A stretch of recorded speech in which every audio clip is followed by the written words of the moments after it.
In the twilight of a binary star system, nestled between the twisted roots of the Myron Vale Nebula, floated the desolate world of Asari. Once lush and thriving, it had long since become a cold and sterile place, the result of centuries of isolationist doctrine enforced by its ruling matriarchs. Emotions were considered dangerous, affection a weakness, and love, if it existed at all, was spoken of only in the myths of the pre-exile era. Vexa was born into this emotionless rigidity. A daughter of the sub-matriarch caste, she was engineered and raised by the state. Her early years spent in sterile educational chambers, monitored by the cold eyes of automation. She was intelligent, fiercely so. Top of her class in xenolinguistics, mechanical reconstruction, and quantum repair. But despite her achievements, Vexa never knew the warmth of a hug, the encouragement of a gentle word, or even the simple joy of laughter. To survive among the Asari elite, one had to be emotionless. Expression was seen as instability. When Vexa was 10, she had smiled, just once, after fixing a complex harmonic modulator. Her instructor had reported her. She was isolated for a full cycle in the reflection chambers, the walls echoing her heartbeat as a reminder of her weakness. Years passed. Vexa buried any flicker of emotion beneath layers of discipline and detachment. She became a high-ranking engineer aboard the matriarchal fleet, maintaining the gargantuan star drives that ferried Asari vessels across galaxies. Her life was structured, efficient, and utterly devoid of connection. That changed the day she met the human. His name was Elias Grant, a Terran salvage operator whose small freighter, the Seraphim, had wandered too close to the Asari patrol boundary.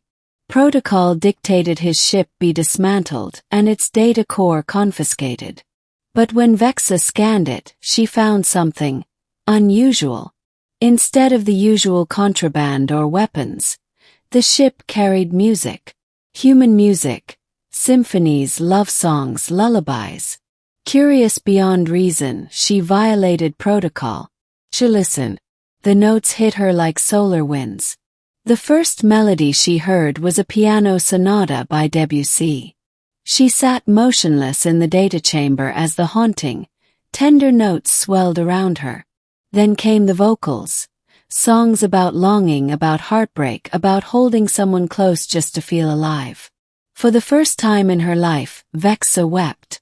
She hid the music. And when Elias Grant was captured and detained aboard her ship, she volunteered to interrogate him. Not for his knowledge, but because she had to know more. About music. About love. About him. He was unlike anyone she had ever encountered. Rough around the edges, yes. He joked inappropriately, called her starshine, and spoke with a sarcastic drawl that would have earned him isolation back on Asari. But he smiled easily. He listened.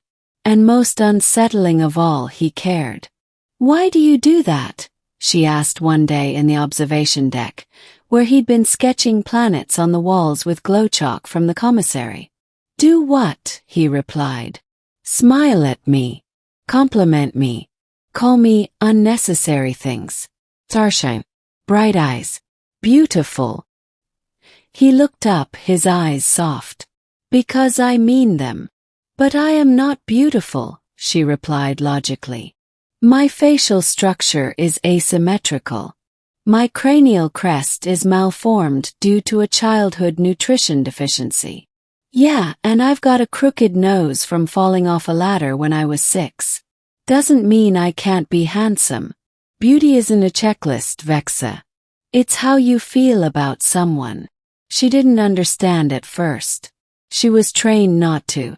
But the more time she spent with Elias, the more cracks formed in her armor. He taught her how to laugh, not the tight, artificial chuckle of courtly formality, but the kind that started in your gut and rolled out unfiltered. He showed her old movies, told her jokes that made no sense but somehow felt good to hear. And one day he reached out, hesitantly, and touched her hand. No one had touched her in kindness before. Something shifted in her that day. A tectonic upheaval in her soul. "I am not programmed for this," she confessed one night, her voice trembling. "I don't know how to be this. Whatever this is." "You don't have to be anything," Elias whispered. "Just let yourself feel." She leaned in and kissed him, her first kiss. Awkward, unsure, but filled with the ache of someone who'd lived a lifetime without warmth. The consequences were swift. A surveillance drone captured their interaction. Vexa was brought before the High Matriarchal Council and accused of emotional contamination. Her sentence: neural reconditioning and permanent reassignment to the core minds, a de facto death sentence. Elias fought. He hacked into the Asari data grid, broadcasted their story to neutral systems, pleading for intervention. He called them out. "How can you call yourselves advanced if you kill love when you see it?" The Asari were unmoved. But others were not. Alien species who'd suffered under Asari rule rallied behind Elias. The political pressure forced a compromise. Vexa would be exiled, stripped of citizenship and caste, forbidden from ever returning. She thought Elias would leave her. What human would choose an exile? A broken, emotionally stunted alien with no future. But as they stood at the edge of Asari space, looking out at the sprawling nebula ahead, he took her hand. "We've got a whole galaxy to get lost in," he said. "Let's start with somewhere that plays jazz." She laughed, a little stronger now. "And what will we do, Elias Grant? Float aimlessly until we fade into the stars?" "Nope. We're gonna live. Really live. I'll teach you Earth customs. You'll fix my ship when it inevitably breaks. And when you're ready you can tell me how you feel." "I'll wait." "You'll wait?" she asked, incredulous. "As long as it takes," he said. "You're worth it." They traveled together, hopping from one forgotten corner of the galaxy to another. She learned to dance beneath the moons of Zarnath Prime, tasted mango for the first time on a Terran outpost, and painted her first picture on the walls of a crater-lit cave in the belt of Rill. And slowly, piece by piece, Vexa rebuilt herself, not as a tool of the Asari, but as someone entirely new. One evening aboard the Seraphim, with the stars swirling outside the viewport and the soft croon of an old Terran love song playing through the speakers, she looked at Elias and said, "I think I know what love is now."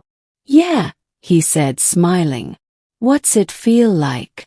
She placed her fingers on his cheek. "Like I'm not broken anymore."